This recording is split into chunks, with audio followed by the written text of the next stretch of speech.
on a pu en arriver là, bien sûr qu'il y a une catégorie d'individus malfaisants, mais il y a aussi quelque part parfois une ignorance, mais un consentement implicite aussi quand même. Pourquoi en sommes-nous arrivés là?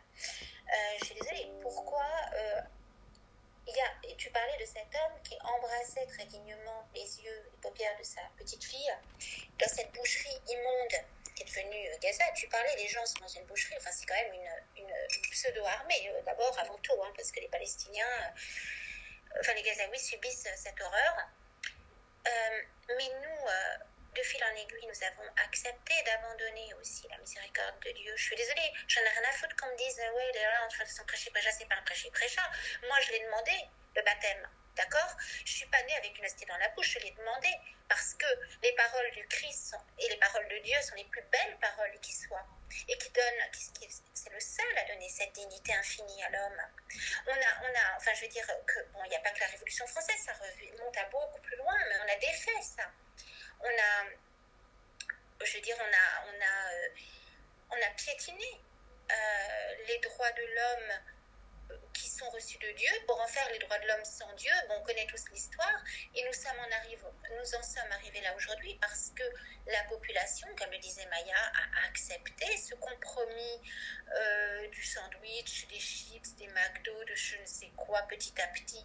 Elle a accepté aussi petit à petit de se laisser acheter doucement et sûrement.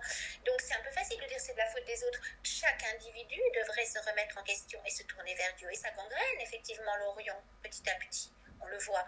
Donc je veux dire, si chaque personne se mettait aussi à pouvoir s'émerveiller devant la beauté de la création, pouvait penser à aimer avant de juger l'autre. Ça paraît bête ce que je dis, mais c'est tout simplement c'est simple en fait.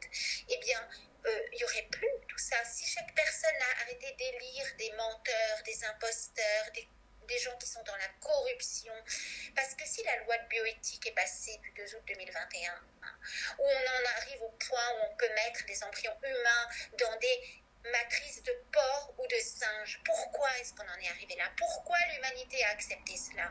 Pourquoi elle a accepté de détourner les yeux depuis des années 60 sur cette loi d'avortement qui de fil en aiguille a ouvert toutes les portes de l'inhumanité? Pourquoi elle a accepté de se laisser acheter comme une monnaie d'échange? Pourquoi? À un moment, il faudrait se poser des questions. Au lieu de dire qui, de dire pourquoi.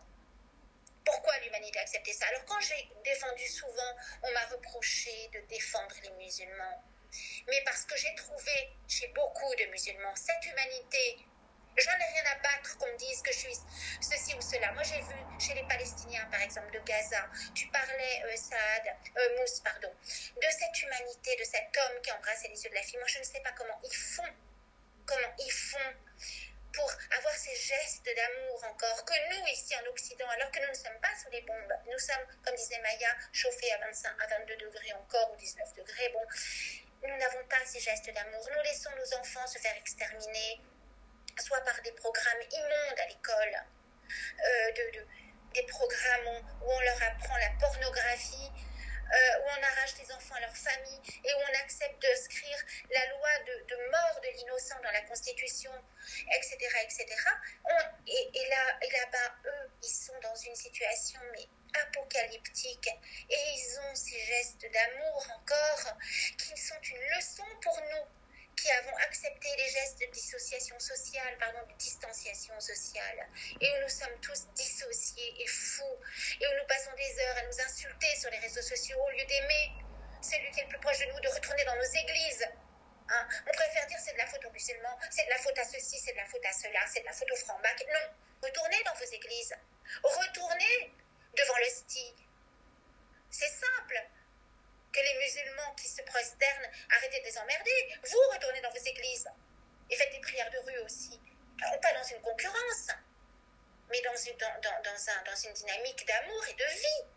Donc, et là, je peux vous dire que les choses iront mieux et que Macron sera pas réélu parce que c'est moi, j'ai pas voté pour lui. J'ai voté pour personne d'ailleurs. Il n'y en avait aucun parce que moi, je suis pas dans la politique. C'est tous des menteurs. Voilà. Donc, à un moment, je suis désolée, hein, quand Mousse parlait de la famille, il a raison. C'est la tradition. La tradition, c'est pas l'idolâtrie du passé. La tradition, c'est la transmission de la vie. La transmission de la vie, la transmission de l'amour et la transmission de la vie. Et une famille, oui, c'est la première, c'est une cellule de vie où le grand-père est respecté, la grand-mère est respectée. On ne les fout pas dans des EHPAD. Alors évidemment qu'aujourd'hui, tout est fait pour que les familles puissent plus s'occuper de leurs grands-parents. Donc évidemment, vous avez vu comment on traite les vieux dans les EHPAD à 8 000 € par mois dans certains. Vous avez vu comment on les traite? Je ne sais plus quel EHPAD, c'est une honte, c'est hors de prix. Comment voulez-vous que cet Occident-là puisse donner envie à des gens de s'intégrer ou puisse faire la leçon aux autres? Cet Occident qui livre des armes pour massacrer des enfants, moi j'en peux plus. Et je me fais traiter d'antisémite, de terroriste par des connards. Désolée, hein, c'est rare que je m'énerve comme ça. Mais là, moi j'en ai rien à faire. Je trouve que c'est plus possible.